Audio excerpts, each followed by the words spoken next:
Bonsoir, merci d'être venu, d'avoir affronté la pluie. Euh, et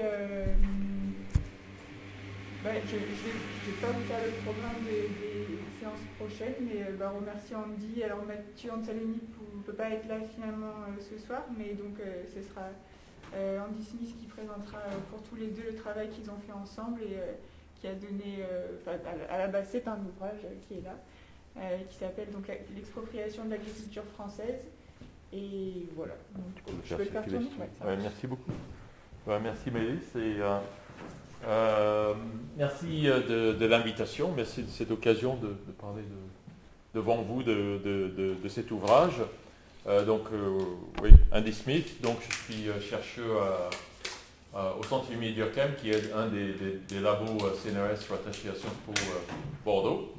Vous l'avez déjà entendu, je ne suis pas d'ici, je suis anglais, mais je suis à Bordeaux depuis 25 ans. En fait, je travaille sur l'agriculture depuis plus longtemps que ça, parce qu'en tant qu'étudiant, pendant mes vacances, je travaillais dans des fermes, l'agriculture spécifiquement. Et puis, au cours de ma carrière, il m'est arrivé de travailler sur l'agriculture sous divers angles. Et c'est là où j'ai rencontré Mathieu Anzaloni, qui a fait sa thèse à Rennes, ensuite a été travaillé à l'INRA Toulouse, et on a travaillé ensemble, par exemple, sur une recherche sur des tentatives de réduire l'usage des pesticides dans la viticulture. On a travaillé aussi ensemble dans une enquête sur des indications géographiques protégées, donc des labels que vous trouvez sur des produits qui sont marqués, liés à un territoire spécifique, Jambon de Bayonne, Panipel du Sud-Ouest et compagnie. Et puis Mathieu, pour sa part, sa thèse a porté sur ce qu'on appelle les mesures agri-environnementales, donc vraiment des mesures qui ont été mises en place au cours des années 90 pour essayer d'orienter la politique agricole commune davantage vers un mix entre politique agricole et protection de l'environnement, avec un succès mitigé, bien entendu. Peut-être pas bien entendu, mais un succès mitigé. Je pense que tout le monde est d'accord sur ce point. Tout le monde. Non, tout le monde n'est pas d'accord sur ce point, mais l'analyse tend à montrer ce résultat. Donc, bref, on s'est trouvé, on a beaucoup discuté ensemble au fil des années de politique agricole. Mathieu s'est trouvé un peu bloqué dans sa carrière universitaire, même très bloqué. Il envisageait déjà une reconversion vers autre chose. À l'époque, il ne savait pas trop. On s'est dit, ce serait bien d'essayer de trouver quelque chose autour duquel on pouvait clôturer ton investissement dans l'analyse de l'agriculture. Moi, ce n'est pas forcément pour clôturer, mais en tout cas pour poser un jalon. Donc, on a eu l'idée d'aller vers ce livre qui est un livre de synthèse, avec un point de vue, une synthèse à thèse, si on peut dire, sur la politique de l'agriculture en France, sous un angle particulier, parce que Mathieu et moi, en fait, sur le plan intellectuel ou de recherche, on a aussi suivi des trajectoires un peu différentes. Au départ, tous les deux, on a beaucoup étudié l'État, l'Union européenne, les pouvoirs publics, on a beaucoup étudié ce qu'on appelle les politiques publiques, ce qu'on appelle, c'est pas très mystérieux, les politiques publiques, comment se façonnent les politiques publiques, mais progressivement, on n'était plus très satisfait de cet agenda de recherche, on y croit, mais on s'est dit, il y a aussi le capitalisme, tout ça, ça se passe dans les systèmes capitalistes, donc comment intégrer un intérêt pour des politiques publiques, bien entendu, mais aussi pour comment un secteur comme l'agriculture se place dans le capitalisme à la fois français, européen et global, si ça a du sens de parler du global. Et parfois ça l'est. Ça va. Donc, on a cherché à faire cet ouvrage. Donc, désolé, Mathieu n'est pas là ce soir parce que finalement, il est en train de faire une reconversion vers l'agriculture. Il devient, en ce moment, il est ouvrier agricole.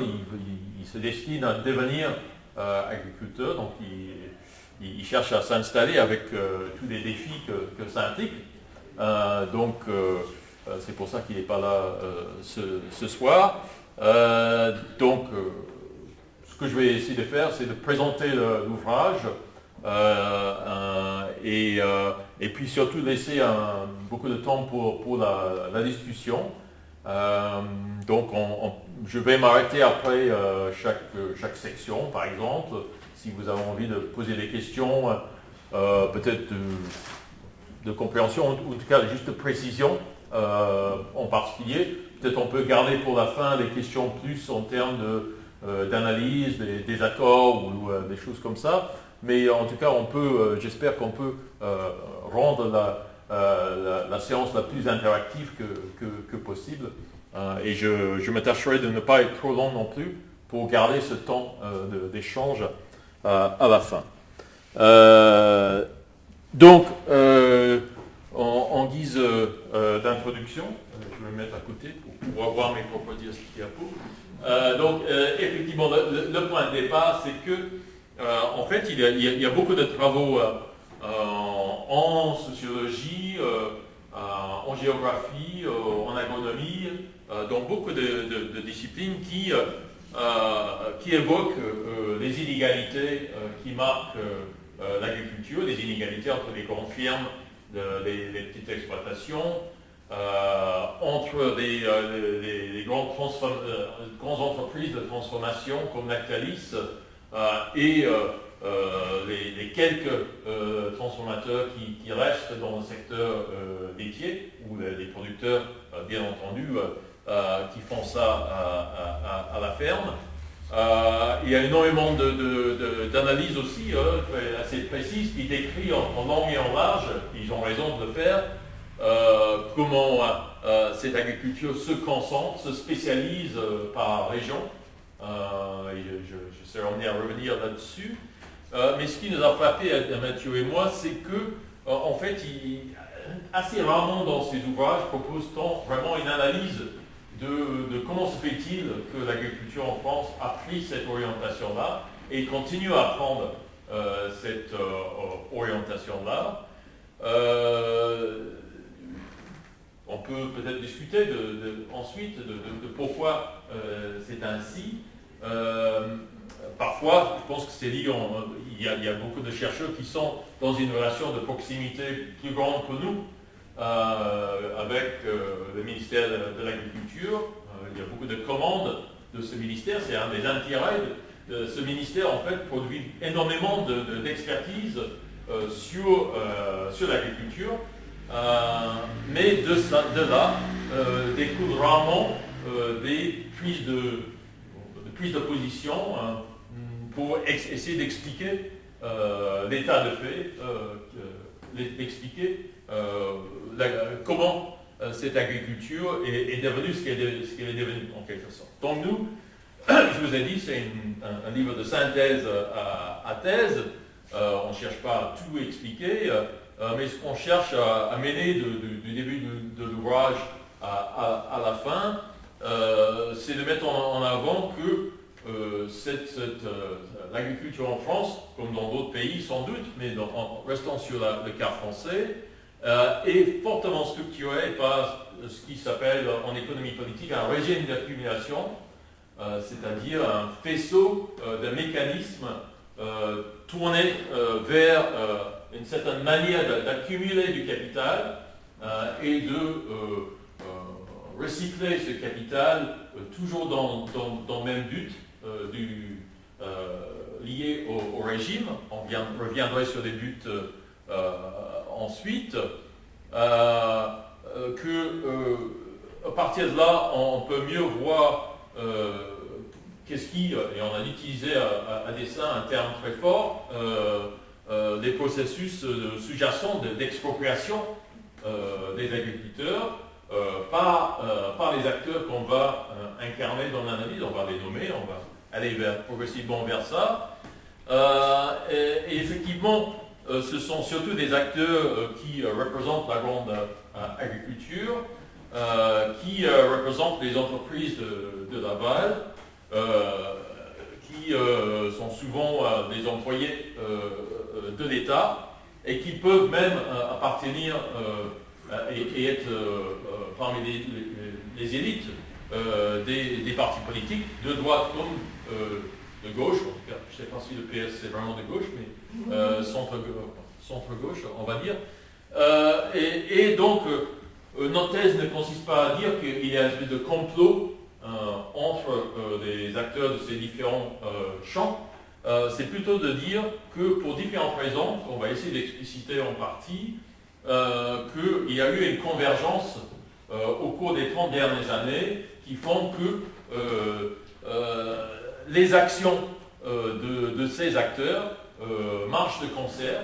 Je ne dis pas que les acteurs travaillent toujours de concert, mais les actions de ces acteurs vont dans le même sens et consolident le régime d'accumulation que je vais décrire dans un instant. On pourrait revenir sur les questions d'endettement, par exemple, qui sont vraiment peut-être un symptôme de ce régime d'accumulation. C'est important de dire ça. Alors, le point de départ de notre analyse, pour prendre un gros mot scientifique, on est des structuralistes dans le sens qu'on considère que chaque segment d'activité socio-économique est structuré par des institutions. Et quand je dis institutions, je ne veux pas dire des organisations, je veux dire des règles, des normes stabilisées sur ce qui est vu comme normal, ce qui est vu comme naturel même dans un secteur comme l'agriculture, et pas des rapports de pouvoir. Et souvent c'est l'État, des rapports de pouvoir qui impactent sur ces institutions. Donc je vais illustrer ce terme plus loin, mais le point de départ, c'est vraiment de souligner que dans chaque segment de l'activité socio-économique, tout n'est pas fluide. Beaucoup de choses sont énormément structurées par des institutions et des rapports de pouvoir. Ceci dit, ça ne veut pas dire que tout est cadenassé. Il y a des acteurs qui travaillent constamment pour défaire des institutions, pour changer les rapports de pouvoir. Pensez par exemple à la Confédération paysanne ou à la coordination rurale à sa façon, qui cherche à modifier ces éléments de structuration. Donc, en termes d'analyse, il est important à la fois de bien décrire la structuration du secteur, mais aussi travailler sérieusement sur ceux qui travaillent, parfois avec réussite, assez souvent avec une absence de réussite, pour changer les institutions et les relations de pouvoir. Donc, la troisième partie de notre argumentaire, c'est que depuis les années 50, se met en place un régime d'accumulation essentiellement fordiste. Alors, fordiste, ça vient effectivement plutôt de l'industrie automobile au départ, mais en gros, qu'est-ce que ça dénote? Ça dénote une division de travail très marquée. Et dans le cas de l'agriculture, c'est une division de travail très marquée entre les producteurs, les transformateurs et les distributeurs de produits alimentaires. Ça tend vers la spécialisation de la production également.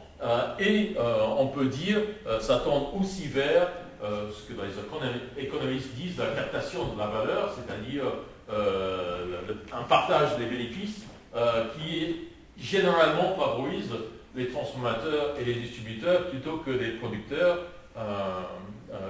en l'occurrence les agriculteurs. Donc souvent on dit dans les spécialistes de l'agriculture que tout change en 92. 92, pourquoi? Parce qu'il y a eu une réforme assez profonde de la politique agricole commune. C'est à ce moment où on arrête un système de soutien au prix, de prix administré, parce que jusqu'à cette époque, pour la plupart des produits agricoles en Europe, il y avait un prix garanti qui était fixé entre la Commission européenne et les gouvernements des États membres. Et chaque année, si jamais, lorsqu'on vendait une vache ou lorsqu'on vendait des vendait des céréales, si jamais le prix qu'on obtenait sur le marché était en dessus de ce prix garanti, c'est l'État, ou plus exactement la Commission européenne, l'Union européenne, qui compensait les deux. Tout ça a été démantelé en 1992, pour des raisons qu'on peut expliquer si vous voulez. Et depuis, effectivement, la fixation des prix a été laissée davantage à ce qu'on appelle le marché, mais on va revenir là-dessus. Je pointe ça parce qu'il y a des commentaires qui disent que depuis 1992, le régime d'accumulation a changé radicalement. C'est le marché qui décide. Alors, et c'est le marché global en plus qui décide. Alors que nous, notre argument, c'est que, en fait, lorsqu'on dit ça, on ne dit pas grand-chose. Il faut incarner ce qu'on entend par le marché. En plus, si on regarde bien ce que produit et comment se produit l'alimentation en France, en fait, on est toujours dans un modèle tayloriste. On continue à produire essentiellement dans l'agriculture française des produits très standardisés, de relativement bas de gamme, qui sont ensuite transformés loin de la ferme, et la captation de la valeur, donc la captation des bénéfices, continue à être dominée par des acteurs loin des fermes. Donc tout ça, on a dit après, a donné lieu à... s'il y avait un changement, c'est peut-être dans le sens d'aller vers des modes d'expropriation débridés. Et là, j'arrive vraiment à notre terme d'expropriation, la notion qu'on utilise, qu'on met au centre de l'ouvrage en quelque sorte, c'est que pour nous l'expropriation, c'est on a utilisé ça parce que on parle bien de la captation des moyens d'agir, à la fois économiquement et politiquement. On va voir dans l'analyse que la manière dont l'agriculture en France est structurée tend fortement à faire en sorte que la plupart des agriculteurs n'ont pas de contrôle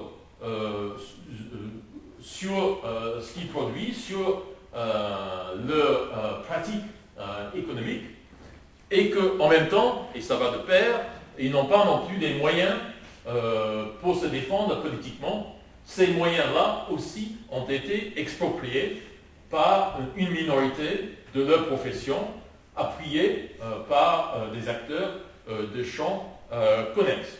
Donc voilà en gros la thèse générale. Alors, juste pour aller au bout de cette introduction, premièrement le plan, donc c'est un plan en 4 chapitres. Un premier chapitre que je ne vais pas exposer ce soir, mais on pourrait revenir, c'est sur l'émergence du régime d'accumulation fordiste dans les années 50, 60, 70, à l'échelle de la France, à l'échelle de l'Union européenne. Ensuite, je vais me concentrer plutôt sur le chapitre 2 qui parle de ce qui se passe depuis les années 80-90, où on va vers ce que moi j'appelle le régime néo-fordiste. C'est un terme un peu barbare. Mathieu n'est pas convaincu, comme il n'est pas là, je vais l'utiliser. Ensuite, on a un chapitre sur, effectivement, qu'est-ce qui a remplacé les aides aux agriculteurs, des aides sous forme de soutien de prix. Ce sont des aides directes accordées sur la base notamment du nombre d'hectares de l'agriculteur, par peu, mais de cet ordre-là. Donc on a un chapitre sur ça, mais à nouveau, je pense que je ne le présenterai pas ce soir. Je vais plutôt me concentrer sur une analyse encore plus frontalement politique, en parlant des expropriateurs. On les appelait les expropriateurs en chef. Ça fait un peu, documentaire, mais ce qu'on voudrait vraiment mettre en avant, que ce n'est pas un hasard si ces acteurs-là arrivent à dominer le secteur agricole.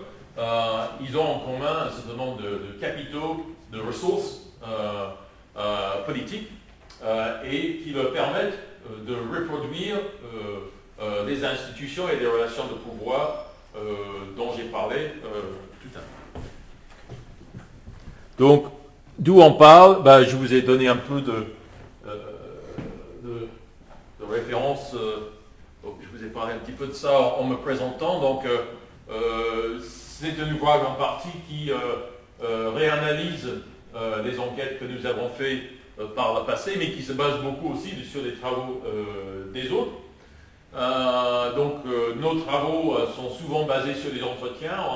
Je pense qu'on a calculé, on a fait autour de 300 entretiens entre nous deux dans les exploitations et chez les chambres d'agriculture ou d'autres au cours des 20 dernières années. En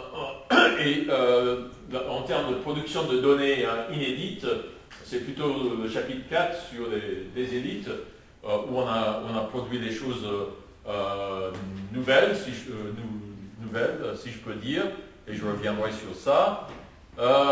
Donc, juste pour résumer tout ça, notre objectif, et là je me répète un petit peu, mais c'est premièrement de réfuter des analyses qui considèrent que ce sont les marchés globaux, c'est la globalisation qui a tout changé pour l'agriculture française. On réfute ça, non, on peut trouver des explications, on doit trouver des explications au sein de l'Hexagone, comment l'invocation de ces marchés globaux a été utilisée par un certain nombre d'élites pour légitimer des choses qu'ils voulaient faire de toute manière. Donc, disons autrement, nous, on est beaucoup plus intéressés, c'est le deuxième point, sur comment ces acteurs ont travaillé pour insérer encore plus l'agriculture dans le capitalisme et dans un capitalisme devenu plus financiarisé, comme vous le savez. Et puis, on finit quand même avec, on s'est permis de faire des conclusions en disant que tout n'est pas pour autant, il n'y a pas de raison d'être fataliste ni pessimiste à partir de là. Tout ce qui a été fait par des femmes et des hommes, surtout pas des hommes, et qui peut donc logiquement être fait aussi à condition de s'équiper bien, à la fois analytiquement et politiquement, pour changer ce qui structure l'agriculture actuellement. Donc voici, c'est la fin de l'introduction, voici un petit peu le menu pour ce soir. Si vous avez des demandes de précision sur les termes utilisés, on peut faire un petit moment d'interaction là, si vous voulez. Sinon, je vais boire un coup d'eau et puis et on va continuer.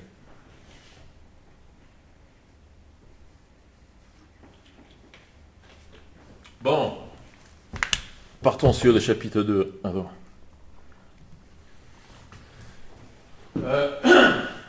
Effectivement, il y a eu des écrits, y compris des écrits des chercheurs proches de nous comme Gilles Allaire, qu'on aime bien, je ne sais pas si c'est des noms qui vous disent quelque chose, mais qui ont dit que c'est la fin du Fordisme. Ils ont écrit ça il y a un certain moment, Gilles Allaire il est en train de revenir un peu là-dessus. Nous, en tout cas, on considère que c'est une illusion. Il n'y a pas tant de choses que ça qui a changé depuis 92. Comme vous voyez, le premier point, on continue à produire à peu près les mêmes choses. L'agriculture dominante, en tout cas, produit à peu près les mêmes choses. Ces matières premières assez standardisées. Deuxièmement, les négociants, les transformateurs sont devenus encore plus présents, et ça c'est un point important, parce que c'est eux qui dominent la fixation des prix. On a vu des exemples autour de la loi Egalim, je ne sais pas si ça vous dit quelque chose, mais c'était il y a 2-3 ans. Donc on évoque ça dans l'ouvrage, on analyse ça. Et puis, ce qui est important de voir, c'est que ce sont aussi les représentants de l'État agricole, au ministère, qui ont beaucoup poussé pour que cette métamorphose se fasse, et aussi des acteurs provenant des partis politiques aussi. Donc, je pense que sur le constat, je peux revenir dessus, mais Ça, c'est un découpage qu'on a développé en économie politique générale, où on retrouve toujours les grappes d'institutions, des grappes de règles, si vous voulez, des règles et de normes qui concernent l'investissement, les ressources humaines, l'approvisionnement et la production et la mise en marché, la commercialisation, si vous voulez. Donc, vous voyez, il y a beaucoup de choses qui ont été reproduites entre les deux périodes qui nous ont intéressés dans l'ouvrage.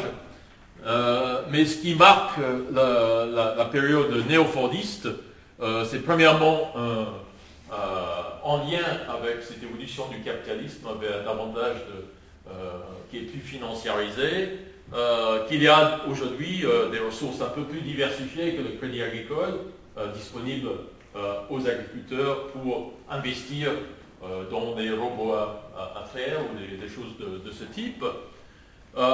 Il y a des choses importantes qui se sont arrivées récemment concernant l'emploi à la ferme. Il y a un certain essor du salariat et de la sous-traitance. Je pense que c'est important, c'est pas forcément crucial pour notre récit, mais c'est un symptôme de ce qu'on raconte. Mais peut-être le plus important, c'est ce point-là, cette idée que contrairement à l'époque où les agriculteurs dépendaient beaucoup des soutiens, les prix soutenus par l'Union européenne, on est passé à une période où les prix sont fixés beaucoup plus par les entreprises de transformation et les grosses coopératives qui font la même chose en fait, par des aides directes, les aides aux revenus agricoles aussi. Donc c'est ça qui a peut-être changé le plus et qui transforme le Fordisme en néo-Fordisme, je le dirais, peut-être pas Mathieu. Donc, encore une fois, on est sur des explications, des hypothèses. En partie, j'ai déjà dit une partie de ça, donc je ne veux pas insister trop lourdement. Oui, le premier point, je pense que ça c'est important parce que on est tous éduqués, me semble-t-il, l'économie néoclassique est passée par là, le sens commun économique vient de là, mais souvent il faut quand même le contester, parce qu'on est formé à penser que s'il y a une demande, c'est ça qui structure l'offre. Alors ce qu'on montre dans l'ouvrage, c'est que en fait cette demande a largement été construite par des entreprises qui dominent l'offre. Pensez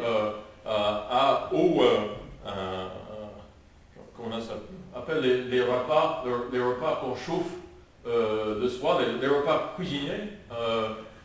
Donc ça n'existait pas dans les années 60, 70 ou très peu.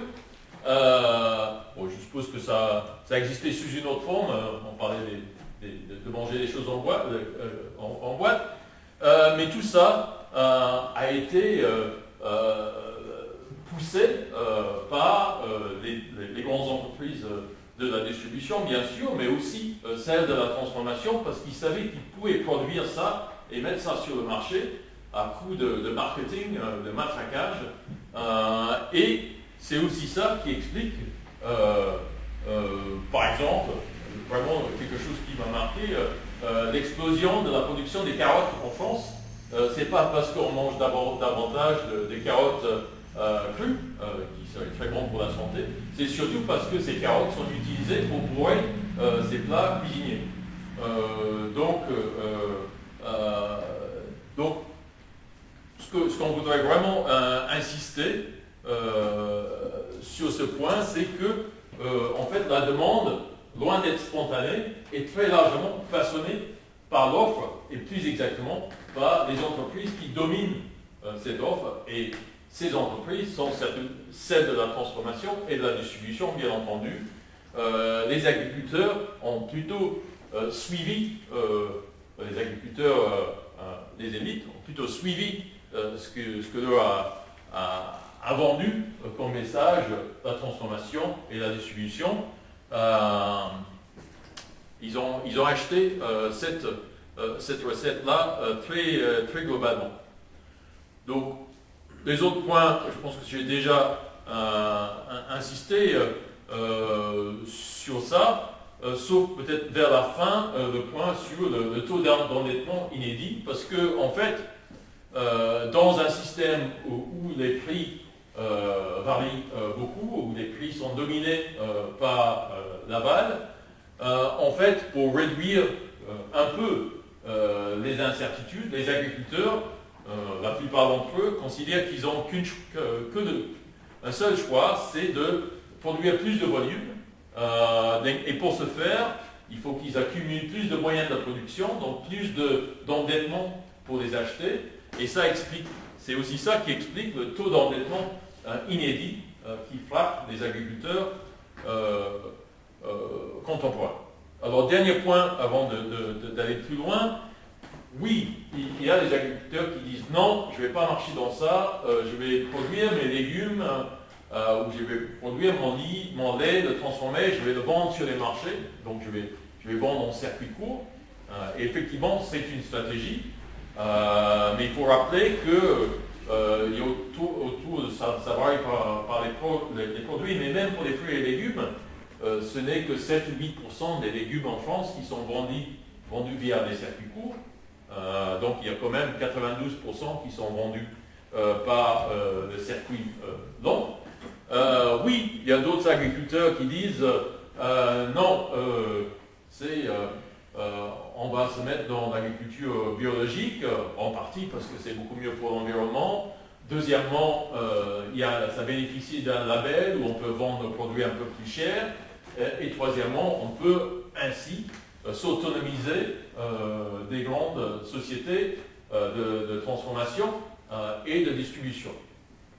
En partie, c'est vrai, et c'est vrai qu'il y a eu, à partir d'une base très basse, une croissance rapide récemment une augmentation de la ratio de l'alimentation en France produite sous le label bio.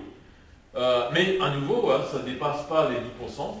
À nouveau, il y a 90% qui est produit hors agriculture biologique. Et dernière chose à dire là-dessus, les agriculteurs, les acteurs dominants du secteur agricole adorent ce terme de coexistence. Par exemple, les circuits courts, j'ai travaillé par exemple sur une filière un peu particulière, la filière parmipède, production de foie gras, on s'approche de Noël, donc je vous permets de vous dire tout ça. Et donc, dans cette filière, tout proche de chez nous, une partie de la production en tout cas, le circuit long, dominé par la grosse coopérative Mesador, et ils sont les premiers à dire, nous on a besoin des producteurs en circuit court, c'est notre vitrine. Effectivement, on les admire, effectivement ils produisent vraiment de haute gamme, mais le consommateur, notamment à Paris, ils invoquent toujours les Parisiens, donc ils ont besoin aussi de foie gras pas cher. Il faut que le foie gras se démocratise. Et donc, les petits, ils ont besoin de nous aussi, parce que c'est nous qui pouvons être vendus à Auchan, à Pantin, ou je ne sais pas où. Donc, il y a tout ce discours-là, gobé par les représentants du conseil départemental des Landes, par exemple. Oui, tout ça peut coexister. Mais si vous interrogez les acteurs des circuits courts, ils disent non, mais en fait, ce circuit long est en train de nous écraser. Parce que c'est eux qui imposent les normes à nous. Par exemple, sur comment on gère les grippes aviaires. C'est eux qui, mine de rien, le prix tire nos prix vers le bas à un certain moment. Il y a quand même une interrelation entre leur prix et nos prix. Et puis, troisièmement, on n'est pas représenté politiquement de la même manière qu'eux, ils le sont. Eux, ils le sont par la FNSEA. Le collègue, bien entendu. Alors, peut-être je ne vais pas rentrer trop dans les détails, mais je peux revenir dessus. Dans l'ouvrage, dans le chapitre, on développe notre argumentaire autour de deux secteurs clés, les céréales et le lait. Ce qui est peut-être à pointer, c'est les choses en rouge. Dans le lait, il y a eu, depuis la fin des quotas laitiers, donc c'est les effets en chaîne de la réforme de la PAC de 92, il y a vraiment eu une nouvelle concentration régionale de la production. C'est vraiment impressionnant lorsqu'on voit des chiffres que j'ai quelque part, juste pour vous montrer que j'ai aussi des chiffres. En Bretagne, c'est des éleveurs, enfin c'est des exploitations. En fait, même en Bretagne, on a perdu beaucoup d'exploitations. C'est depuis 2000. C'est une chute vertigineuse. Mais tout ceci a été remplacé par des fermes beaucoup plus grandes. Parce qu'en fait, la production n'a pas baissé, mais le nombre il y a une concentration de la production. Et le nombre de vaches, par contre, a baissé parce qu'avec les vaches, avec la génétique à la pointe, on peut en produire beaucoup plus. Donc, il y a énormément de choses qui ont changé de ce côté-là. Je vais juste revenir sur mon argumentaire. Donc, on a parlé déjà de la fixation des prix. L'État qui n'intervient que lorsque les éleveurs sont en crise, ce qui arrive à peu près tous les 4-5 ans. Donc il y a des différences parce que dans le sous-secteur des céréales, quand même, existent des acteurs plus à même de défendre ce sous-secteur politiquement notamment, et un État peut-être encore plus bienveillant avec ces acteurs-là. Mais la tendance des deux est un peu la même, c'est ce qu'on dit juste après. À nouveau, je ne vais pas insister sur les différences, mais sur les convergences, on voit une concentration dans les deux sous-secteurs de la production. Donc, effectivement, au sein de l'agriculture, deux sortes. J'oublie à quoi ça réfère, donc oubliez le chiffre là, c'est dans l'ouvrage. Et puis dans les deux, un État qui refuse de contrebalancer les asymétries de pouvoir entre les producteurs et les consommateurs. Donc on a un développement dans l'ouvrage sur la loi Egalim, et j'arrive aux conclusions pour ce chapitre. Ce qu'on voudrait vraiment mettre en avant, que finalement cette agriculture reste très fordiste pour des raisons que j'ai déjà soulignées. Ce qui change, on a déjà parlé de la fixation des prix, mais c'est vraiment ce registre de légitimation où je reviens, c'est vraiment cette idée que il faut changer l'agriculture. Il a fallu changer l'agriculture parce que la demande a évolué, parce qu'on est dans les marchés globaux, et il y a la demande sous-entendue de la Chine. Je ne suis pas sûr que la demande de la Chine s'est exprimée très librement. C'était plutôt une demande qui a été projetée sur la Chine, donc pour pouvoir le vendre du lait en poudre bas de gamme. Donc, ce changement de registre de légitimation, de justification, si vous voulez, a beaucoup d'importance. Et ce qui s'oublie dans l'analyse orthodoxe, dominante, c'est qu'on occulte le fait que l'offre, la demande, est construite largement politiquement, définie politiquement, c'est-à-dire de manière orientée pour aller vite. Voilà pour le chapitre 2. Est-ce qu'il y a des demandes de précision ou vous gardez vos munitions pour la fin ou comment vous voulez qu'on échange là-dessus? Sinon, je vais vous parler des expropriateurs en chef. Généralement, c'est la partie qui plaît.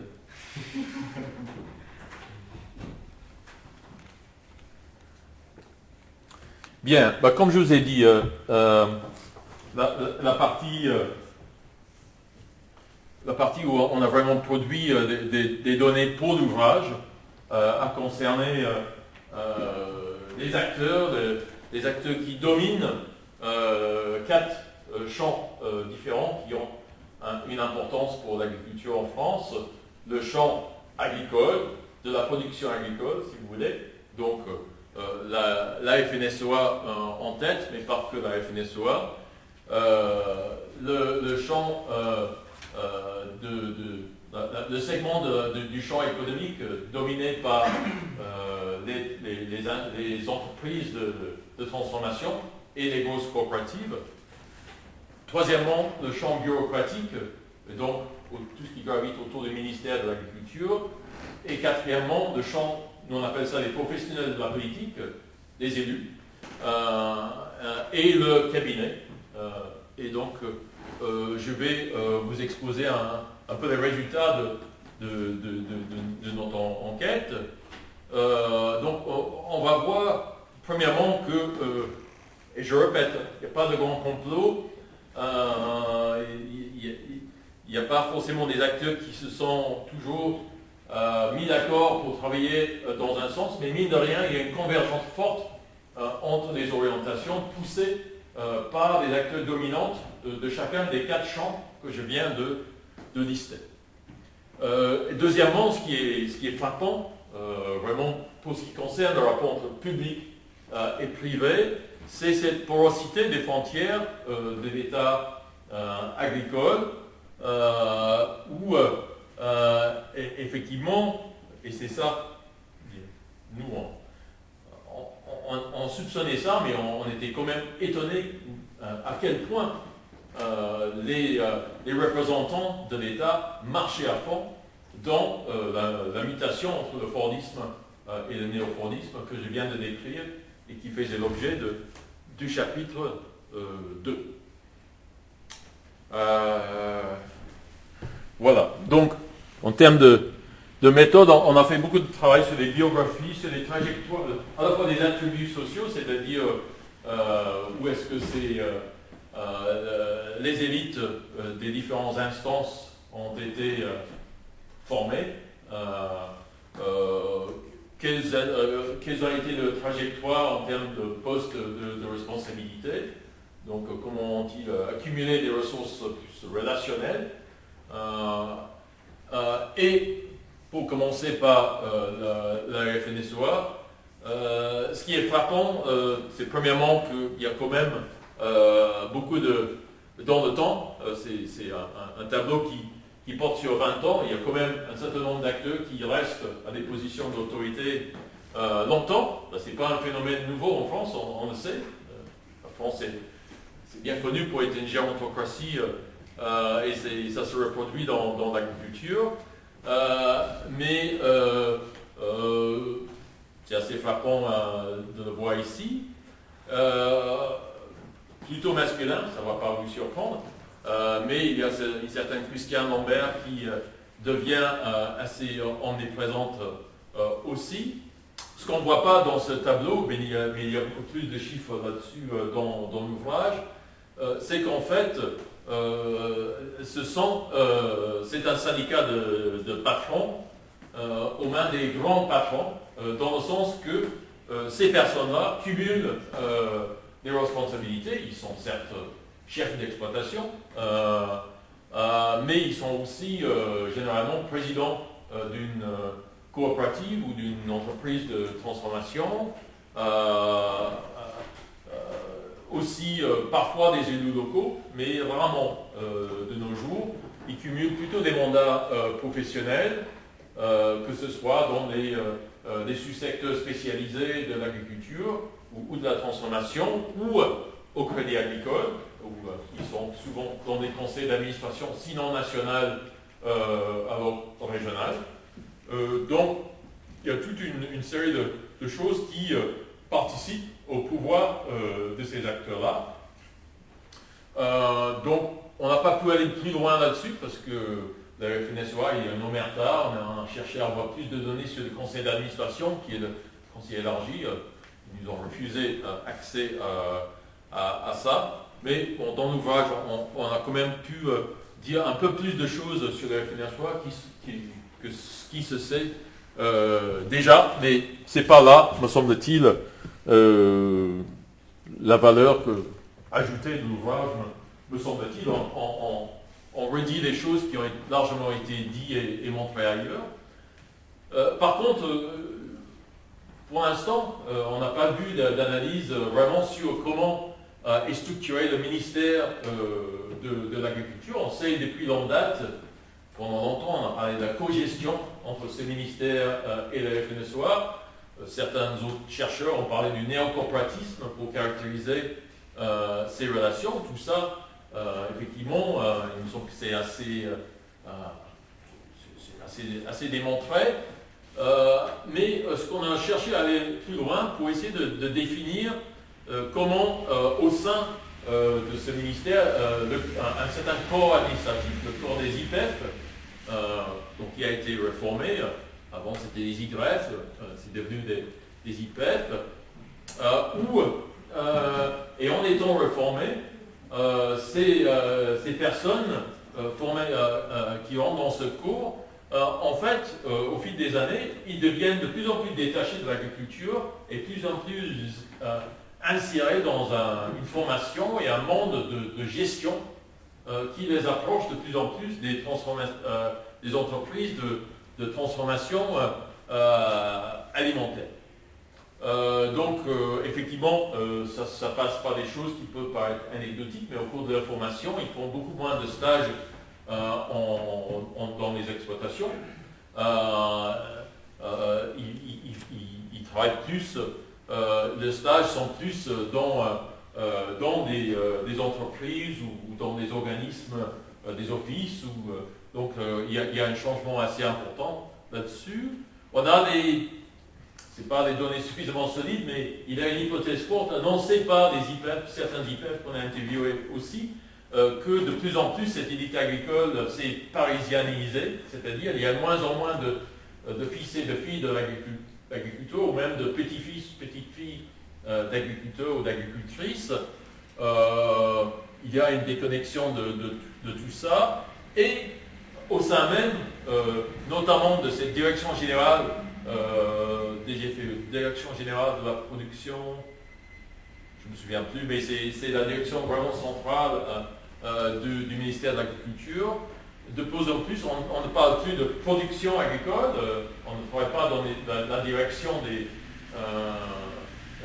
de la production céréalière, par exemple, on travaille dans la direction qui s'occupe de toute la filière, c'est-à-dire toute la chaîne de valeur qui va de la production à la transformation, à la distribution.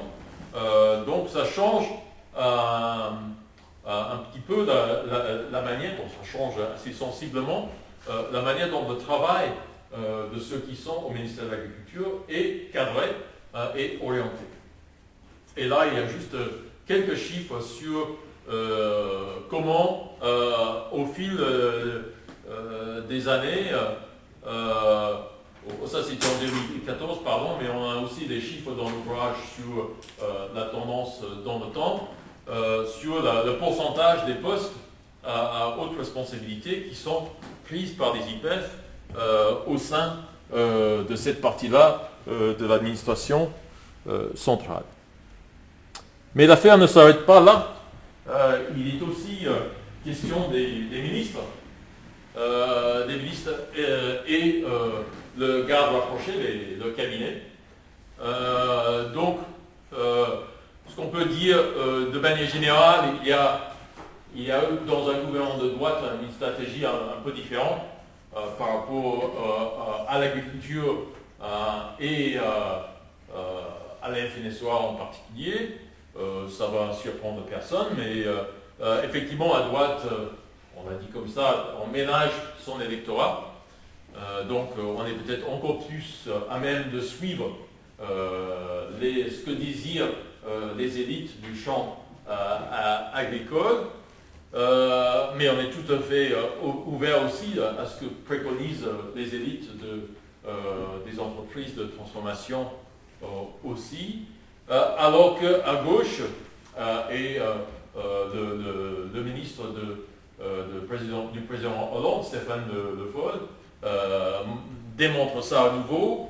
On cherche plutôt à assurer que l'agriculture ne déstabilise pas le gouvernement. Donc, là où on pouvait penser qu'un ministre PS interviendrait pour vraiment orienter des aides directes, par exemple, beaucoup plus aux agriculteurs des exploitations plus petites ou aux exploitations qui satisfassent davantage les critères de protection de l'environnement. Il en a été pas question sous Hollande. Et effectivement, Stéphane Le Foll et son cabinet ont vraiment travaillé pour aller dans le sens souhaité par les élites du champ agricole. Alors, qu'est-ce qui peut expliquer cela? En partie, on a travaillé sur les compositions des cabinets. Ce qui frappe là-dedans, c'est moins le fait que, effectivement, on prend toujours les gens de la maison, les gens du ministère de l'Agriculture. Ça, c'est typique de tout cabinet ministériel. Mais ce qui est plus frappant, c'est que même dans les cabinets de gauche, finalement, on prend relativement peu d'extérieur, en tout cas par rapport à l'époque. Si on pense, c'était peut-être une époque inédite, lorsqu'Édith Cresson était ministre de l'Agriculture en 1981 et a vraiment tenté une politique de rupture qui, comme on le sait, n'a pas été soutenue par le reste du gouvernement, ni par François Mitterrand. Mais à l'époque, dans son cabinet, elle avait toute une série de chercheurs, d'universitaires indépendants du ministère de l'Agriculture et qui avaient travaillé depuis des années avec des propositions de changement de politique agricole. Bon, bien sûr, finalement, c'était un échec, mais on voit bien qu'ici, c'était même pas quelque chose qui était véritablement tenté lorsqu'on rentre, les chiffres ne le montrent pas très bien, mais quand on rentre dans une analyse un peu fine de qui était dans le cabinet de Stéphane Le Foll en particulier. Alors, j'en ai presque fini. Donc, qu'est-ce qu'on en conclut de ce chapitre? Plusieurs choses, mais surtout ce brouillage entre les sphères publiques et privées. Ça renvoie à un ouvrage plus général sur la haute administration française que je vous conseille. C'est vraiment un travail très intéressant d'Antoine Rochez et Pierre France, publié il y a 3 ans, me semble-t-il, et que on voit bien que ceux qui sont au sommet du ministère sont souvent affiliés à un parti. C'est pas spécifique à l'agriculture, bien entendu, mais il faut quand même le rappeler. Le ministère de l'Agriculture, son élite n'est pas neutre politiquement, et ça se voit d'ailleurs aussi par la manière dont ces personnes sont récompensées après leur passage à la DGPE. S'ils sont de gauche, ils terminent leur carrière dans un office agricole, un office de la forêt par exemple. S'ils sont de droite, ils deviennent souvent secrétaire général d'une organisation professionnelle agricole, que ce soit la FNSEA ou l'association des producteurs de blé ou que sais-je. Donc c'est quelque chose d'intéressant à noter. Mais cette porosité se voit aussi par le fait que ces personnes peuvent également devenir membres des conseils d'administration des entreprises alimentaires. Donc, en quelque sorte, ça se passe comme ça dans le secteur de l'armement et on est moins choqué, mais dans le cadre de l'agriculture, c'est quelque chose de plus neuf, me semble-t-il. et qui montre vraiment la porosité des frontières de l'État pour ce qui concerne l'agroalimentaire. Bon, j'arrive à ma conclusion générale et après je m'arrête. Encore deux diapos. Un premier sur ce qu'on a essayé de montrer. Là, c'est beaucoup de répétitions, mais je pense que je ne vais pas revenir sur mon propos général. Je vais plutôt insister sur des choses qui découlent de notre ouvrage pour montrer là où, à notre sens, il faudrait travailler en sciences sociales encore plus sur des entreprises de négoce, lorsqu'on dit négoce, plutôt de transformation, et notamment sur ces grosses coopératives agricoles qui ont le nom de coopératives, mais qui agissent plutôt comme des entreprises privées. Donc on manque cruellement de données sur comment fonctionnent ces instances. Ce ne serait pas facile de travailler dessus, mais pour l'instant, quasiment personne ne le fait, vraiment. Deuxièmement, il y a toute la question de l'empreinte écologique de ce secteur. Volontairement dans l'ouvrage, on évoque, mais on a décidé qu'on ne pouvait pas analyser tout en même temps. On est en train maintenant d'essayer de travailler sur un petit ouvrage sur le sujet pour montrer vraiment le rapport fort entre le modèle fordiste et néo-fordiste et cette empreinte écologique. Je ne sais pas si on arrivera, si Mathieu devient éleveur à plein temps, mais bon, ça c'est un défi qu'on va essayer de surmonter. Et puis, il y a tout un travail qui est à faire sur des questions beaucoup plus précises qu'on n'a pas évoquées ici, sur, par exemple, l'installation des jeunes agriculteurs, sur ce qui va de pair avec ça, un peu les questions de distribution du foncier. Donc, je pense qu'il y a vraiment à poursuivre tout le travail qui est déjà fait. Ces études sur l'agriculture que j'ai mentionnées en début de partie sont extrêmement précieuses, à condition qu'on les relie à, me semble-t-il, à une tentative d'expliquer, un récit explicatif plus général, plutôt que de rester au niveau de la description, certes intéressante, mais on en conclut quoi à partir de là.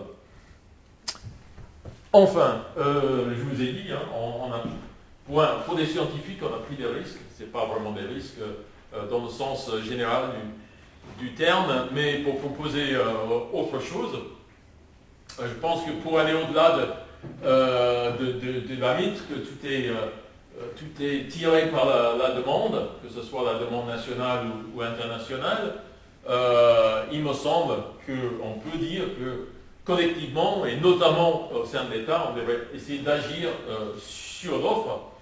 Et une manière de le faire, c'est quand même de prendre un peu le taureau par les cornes et dire que si on veut une agriculture qui a une faible empreinte écologique, il faut limiter la distribution des aides publiques aux agriculteurs qui pratiquent l'agriculture biologique.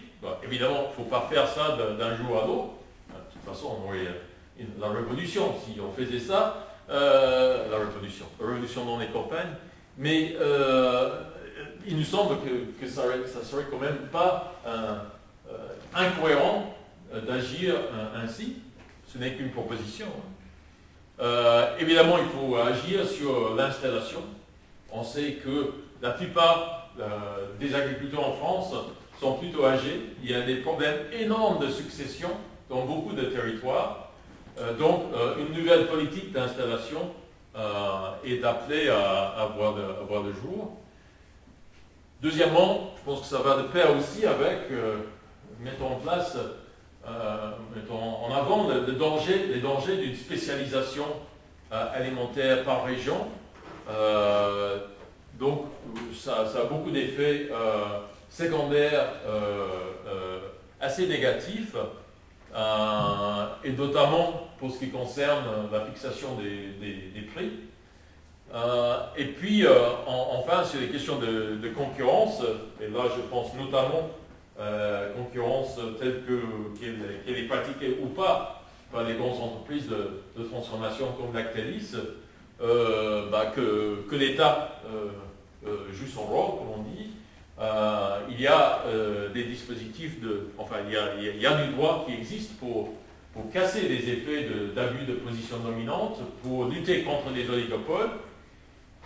En matière d'agriculture, on les utilise pas toujours. Il est peut-être temps d'y aller. Donc, une fois qu'on a dit tout ça,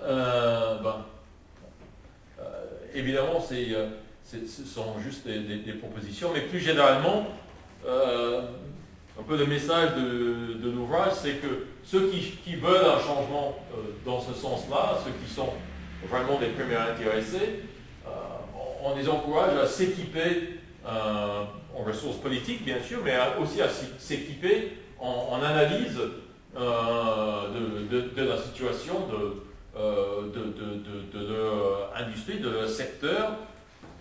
Notre ouvrage, vraiment modestement, est une contribution, j'espère, à ça, mais surtout si elle est mise en discussion, on ne pense pas avoir la science infuse, mais vous avez compris, ça partit d'une insatisfaction avec la manière dont on analysait généralement l'évolution du secteur agricole en France. On est relativement satisfait avec le produit qui circule dans la salle, mais on sait qu'il faut faire mieux, il faut continuer l'effort. Donc c'est là où on s'est arrêté, en fait. Merci. Merci.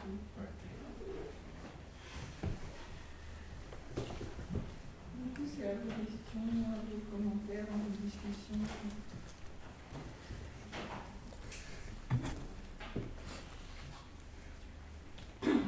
Oui, s'il vous plaît. Moi, je voulais vous revenir sur le point où vous parliez de brider la spécialisation des régions, parce que je ne suis pas vraiment d'accord avec vous, parce que je trouve que, par exemple, en Beauce, où on a une fertilisation de la terre qui a vraiment une production céréalière qui permet l'exportation de farine de notre France, je trouve ça dommage de privatiser ces terres-là pour en mettre de l'élevage. Et à l'inverse, au Jura, on fait que de l'alpage. Pourquoi on enlèverait cette production laitière pour y mettre autre chose alors qu'on ne peut rien faire d'autre de ce profil montagneux? Absolument, non, vous avez raison, il ne faut pas pousser cette idée trop loin. L'idée que derrière ce qu'on propose, c'est que il nous semble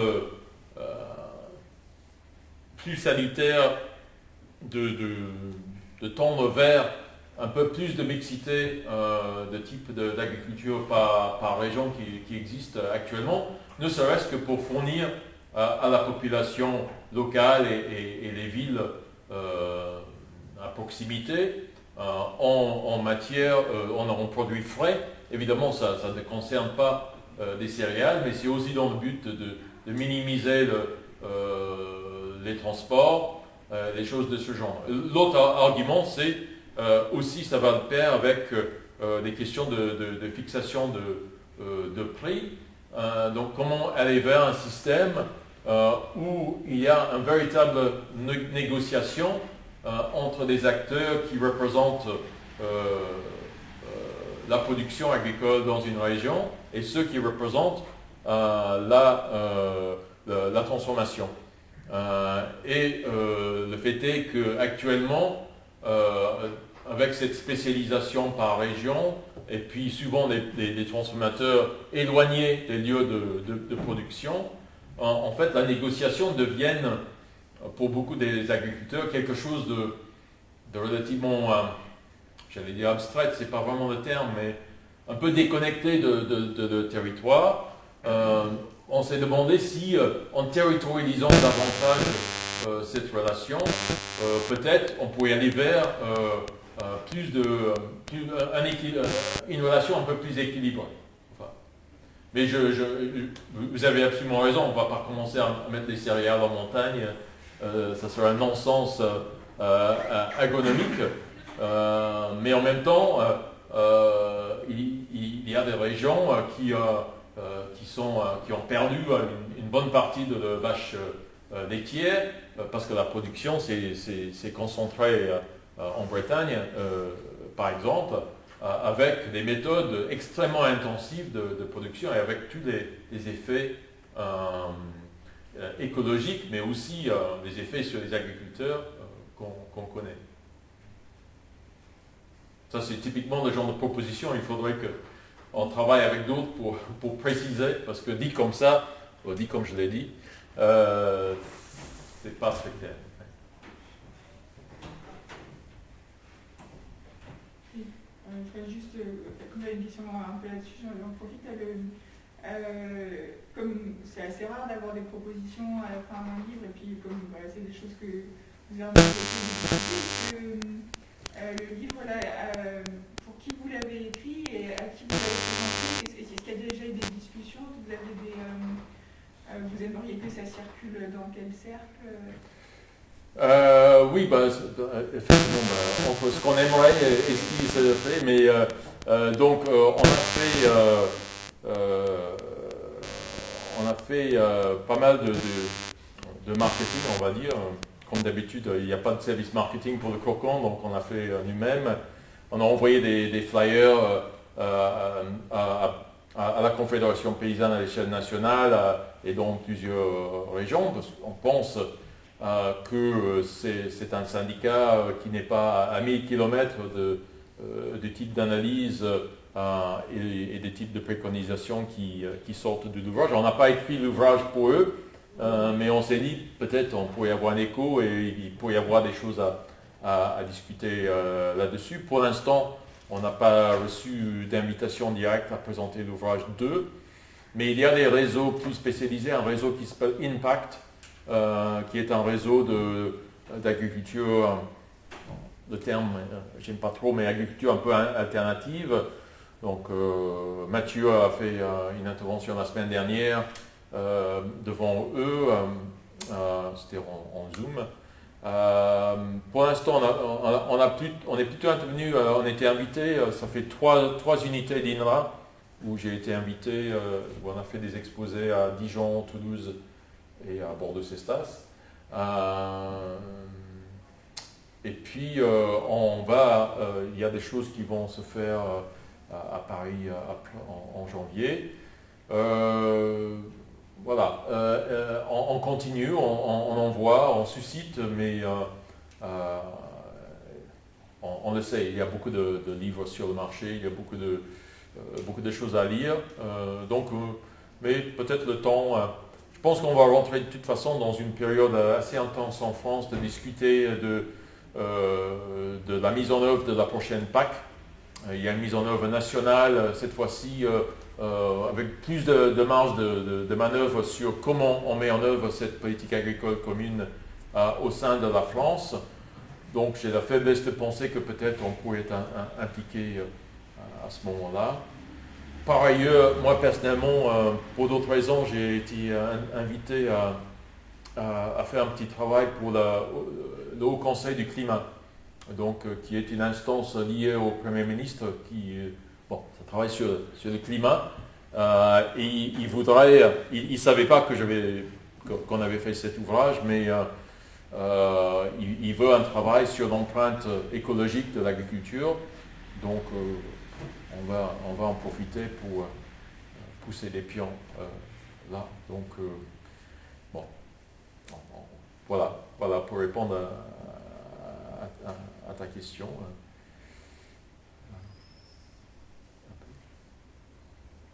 Oui, s'il vous plaît. Vous parlez de la PAC à l'instant, la nouvelle PAC qui est en train de sortir. Est-ce que vous avez déjà un peu un avis sur son évolution par rapport à l'ancienne PAC? Et est-ce que pour vous, elle évolue quand même dans un sens plutôt favorable? Est-ce qu'il y a une prise de conscience générale? Ou est-ce qu'elle reste quand même dans son jus d'une agriculture plutôt conventionnelle et intensive? Ce que j'ai lu, et à la fois directement dans les documents concernant cette réforme, mais aussi les commentaires, c'est plutôt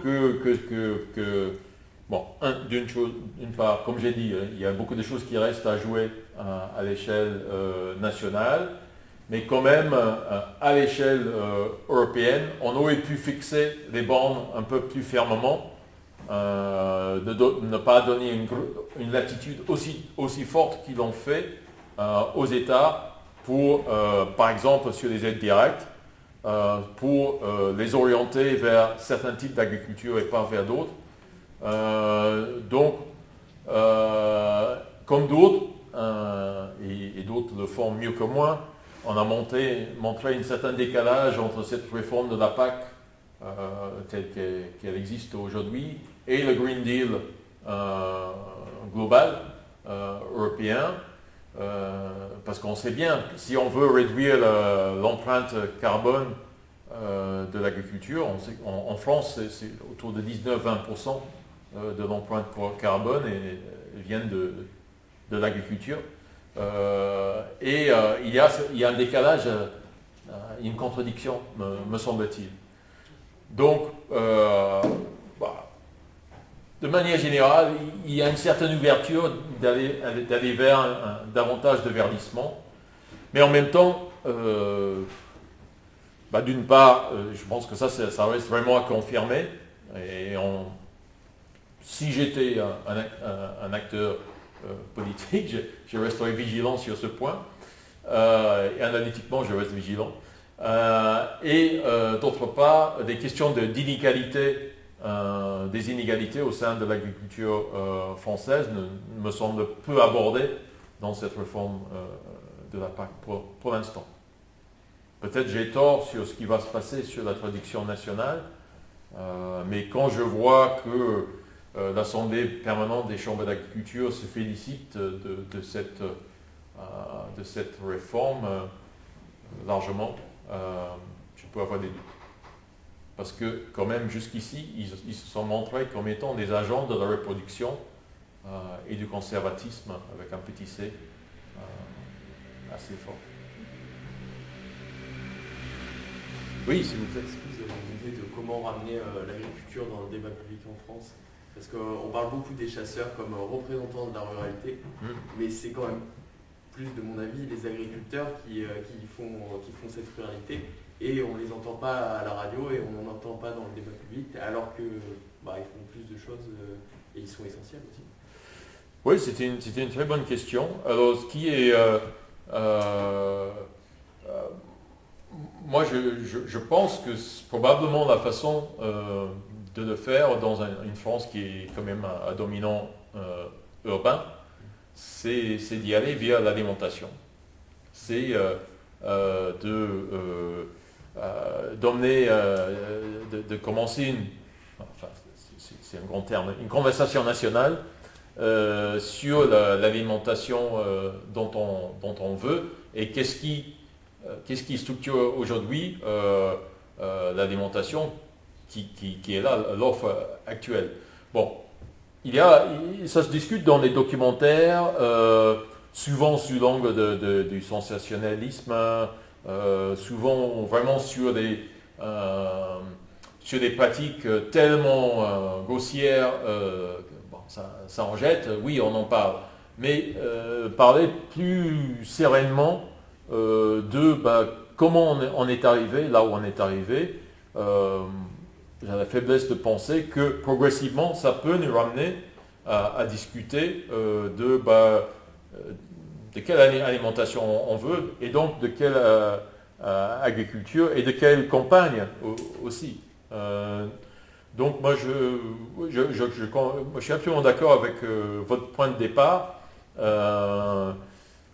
Moi, personnellement, je pense que parler de chasseurs et tout ça, c'est une espèce de distraction par rapport aux débats plus centraux. Je ne dis pas que ce n'est pas important, mais entre ça et l'agriculture et l'alimentation, on est quand même sur des ordres de grandeur différentes, notamment lorsqu'on sait que beaucoup de chasseurs sont des urbains qui... mais bon, mettons de côté cette question-là. Donc, après, c'est pas évident parce que les partis politiques de droite sont tout contents de la manière dont l'agriculture et l'alimentation est structurée actuellement. Ils ont en tout cas, ils pensent avoir suffisamment d'agriculteurs qui sont où il y a une connivence entre eux. Mais en même temps, moi dans mes enquêtes, j'ai rencontré beaucoup d'agriculteurs, y compris ceux qui votent pour la FNSEA, qui disent en même temps, moi je suis plutôt de gauche, mais je vote FNSEA parce qu'ils ont le pouvoir. Donc pourquoi je me mettrais dans un syndicat où je ne peux pas obtenir le minimum pour mon exploitation, parce que dans mon département, la Confédération paysanne est minoritaire. Donc il y a aussi une réforme, moi je pense qu'on aurait dû mettre ça sur le diapo, une réforme de la manière dont on élit des représentants aux chambres d'agriculture. Il y a beaucoup de choses qui sont en chaîne à partir de là. C'est un système qui est beaucoup trop winner takes all, comme on dit. C'est pas basé sur un partage du pouvoir. C'est quand même très lié au parti qui sort en tête au moment des élections, presque peu importe la marge de victoire. Donc ça aussi, ça reproduit beaucoup de choses, et beaucoup de choses se décident à l'échelle locale dans l'agriculture, pour tout ce qui concerne l'installation, notamment. D'autres questions? Oui, s'il vous plaît. Oui. Pour vous, et avec les gens que vous avez eu en entretien, qu'est-ce qui se passerait pour l'agriculture française si la France décidait de sortir de l'Union européenne, vu que la plupart des exploitations tiennent grâce aux subventions de la PAC, et que quand on est dans l'Union européenne, on n'a plus le droit. Donc, je ne sais pas si vous avez pu avoir des opinions, des conjectures concernant ça. Bon, c'est vraiment avec la boule de cristal que j'ai dans mon sac là, mais c'est aussi en me basant sur ce qui se passe en Grande-Bretagne depuis le Brexit. Je pense que le gouvernement français mettrait en place des aides très similaires à celles de l'Union européenne pour structurer l'agriculture telle qu'il est, financer l'agriculture à peu près telle qu'elle est actuellement. Cette politique agricole commune est quand même dominée, et depuis le début, par les acteurs français. Et on montre dans l'ouvrage que dès le début, la politique agricole a largement été francisée en quelque sorte. Les acteurs français sont particulièrement bien équipés pour agir à la fois à Paris et à Bruxelles. Je pense qu'effectivement, les agriculteurs, en tout cas les élites agricoles, seraient contre un Frexit, si jamais un Frexit était mis sur la table, mais en même temps, ils trouveraient une manière de trouver un accommodement,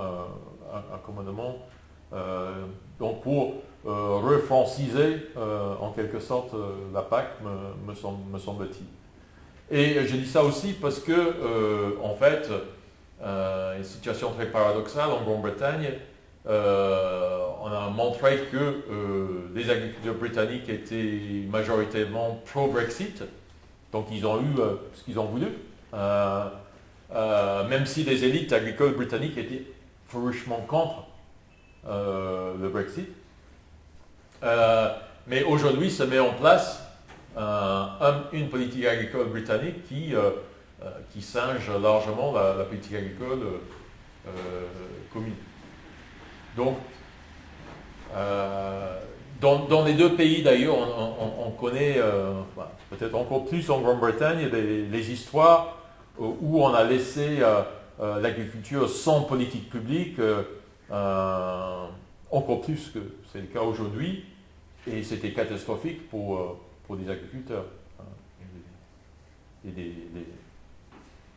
les terres laissées en abandon. Donc, comme beaucoup de secteurs, si on n'intervient pas politiquement sur la structuration des marchés agricoles, sur la structuration de l'agriculture, c'est avec tous les aléas climatiques qui l'affectent, etc., et toute l'importance des services que les agriculteurs rendent à la collectivité, en entretenant les campagnes, les paysages, que sais-je. S'il y a un retrait des pouvoirs publics, généralement ça a des conséquences assez dramatiques.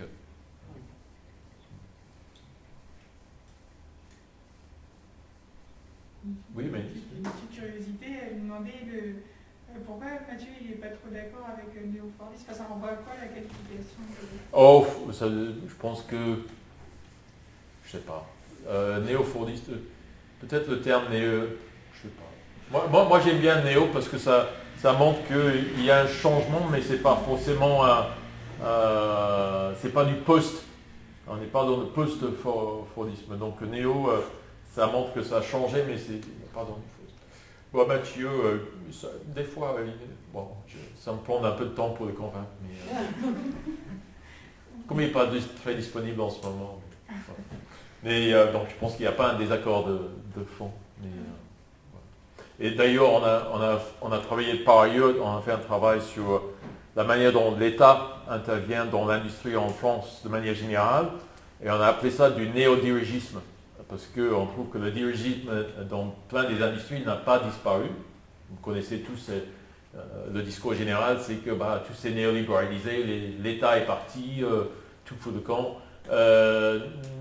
Non, peut-être tout fout de camp, mais tout fout de camp aussi, parce que l'État est devenu néo-dirigiste, mais en se retirant de la partie financière du dirigisme, qui est bien sûr qui a été une partie très importante du modèle original jusqu'aux années 80. Donc ça aussi un changement. Et voilà. C'est peut-être aussi pour ça qu'il ne veut pas, parce qu'on a déjà fait du néo. Bon, je vous remercie beaucoup de votre attention. Juste par intérêt, je sais que notre ami ici, il vient du BSA. C'est bien ça? Ouais. BSA, c'est-à-dire Bordeaux Sup Agro. C'est quoi le BSA? C'est quoi le BSA? Bordeaux Sup Agro? Non, Bordeaux Sciences Agro. Sciences Agro, Sciences Agro, pardon. Vous êtes de l'Université populaire et... Moi, je suis à l'IEP. D'accord. Bordeaux Sciences Agro aussi. Ah, d'accord. Okay. Voilà, tout ça. Super. D'accord. Moi, on est juriste. D'accord, très bien, très bien. Avec un intérêt pour la campagne ou l'agriculture? Pas particulièrement, mais ça avait l'air intéressant. Enfin, non, si j'aime bien la campagne, je viens du Pays Basque, il y en a, donc effectivement, j'aime bien ça. Mais c'est vrai que non, j'ai juste lu la description, la conférence avait l'air intéressante, et effectivement, elle l'était. Bon, je vous remercie beaucoup et merci d'être venu. Avec grand plaisir. Moi, je suis juriste en droit de l'environnement et il m'intéresse aux thématiques agricoles parce que j'ai commencé à travailler dans le milieu agricole, notamment dans le milieu agroécologique. Donc voilà, je m'intéressais à la thématique agricole, notamment l'agriculture intensive particulièrement. Ouais. Voilà. D'accord, je comprends bien, merci. Très bien. Et Maëlys, elle est à la fois de l'Université populaire, mais elle a fait sa thèse dans mon laboratoire à Sciences Po. Bon. C'est quoi le sujet de la thèse? Rien à voir, moi je débat Okay. sur l'école, je travaille. D'accord. Contrôle du pass sanitaire. Comment? Contrôle du pass sanitaire, du coup. Et ouais, mais ça c'est mon Bon, merci beaucoup. Oui. Une dernière petite chose. Oui, bien sûr. Vous avez dit tout à l'heure que vous avez reçu une petite mission du Haut Conseil pour le climat. Oui. C'était quoi cette mission déjà exactement? Non, effectivement, donc c'est le Haut Conseil pour le climat. En fait, c'est une instance qui a été mise en place par le gouvernement actuel pour évaluer les réalisations de l'État par rapport à l'accord de Paris. Okay. Et donc chaque année, ils font des rapports assez intéressants, me semble-t-il, sur des choses qui ont été faites. Et ils ont été juste très critiques. Et d'ailleurs, il y a eu pas mal de publicité qui a été... publicisation, je veux dire, donnée à leur rapport. Donc c'est une toute petite unité, mais avec un conseil de scientifiques. Et moi j'ai été contacté parce que par le passé j'ai travaillé sur l'évaluation des politiques publiques, donc pour essayer de le muscler essayer de contribuer à muscler la manière dont eux, ils évaluent les effets climatiques, à la fois des politiques publiques, mais plus généralement. Parce que c'est quand même un gros enjeu de la transition énergétique, le changement du monde agricole, pour passer à un nouveau monde agricole qui respecterait justement ces enjeux. C'est pas Absolument, et puis quelles sont les incitations qu'on peut mettre en place, comment suivre les réalisations ou l'absence de réalisation là-dessus, parce que sinon, si on n'a pas de tableau de bord, on navigue à vue, et puis comme c'est le cas en Bretagne depuis 1991, sur les nitrates qu'on lutte contre les effets des nitrates. C'est peut-être plus un enjeu de biodiversité, mais il y a un aspect climat aussi. Et il y a eu un rapport cette semaine, on a raconté ça dans le monde, à nouveau, on mesure l'insuccès de la politique, mais on ne met pas le doigt sur les causes de cet insuccès. En partie, cette cause est connue parce qu'il y a une attitude très défensive de la part des organisations professionnelles agricoles, couvertes par les collectivités territoriales, en partie, mais le conseil régional commence à changer, ce qui montre que tu n'es pas complètement figé non plus, y compris dans cette région. Oui, donc c'est juste pour évoquer que dans le public, il s'organise pour justement faire bouger les choses et avoir une politique plus environnementale, notamment à travers une association, le LIER, qui donc c'est des gens dans la fonction publique qui essaient de se former justement à ça. Et même hier, il y avait une conférence du LIER qui était ouverte de Gaël Giraud. Et même alors que c'était pas du tout le thème de l'agriculture, on en était arrivé à la conclusion que de toute façon un changement agricole était essentiel pour tout le reste. Je pense que c'est bien pour ceux qui... Oui, l'eau, vraiment, l'eau nous concerne tous, que ce soit pour boire ou pour se baigner à la mer. Et vous avez tous vu des images des plages en Bretagne qui sont interdites à cause des algues vertes. Et c'est pas tombé du ciel, c'est quand même lié au nitrate, ça a été démontré. Ouais. Donc, bon, chacun va essayer de pousser. Ok. À nouveau, merci beaucoup, vous avez été un public fabuleux. Donc, merci.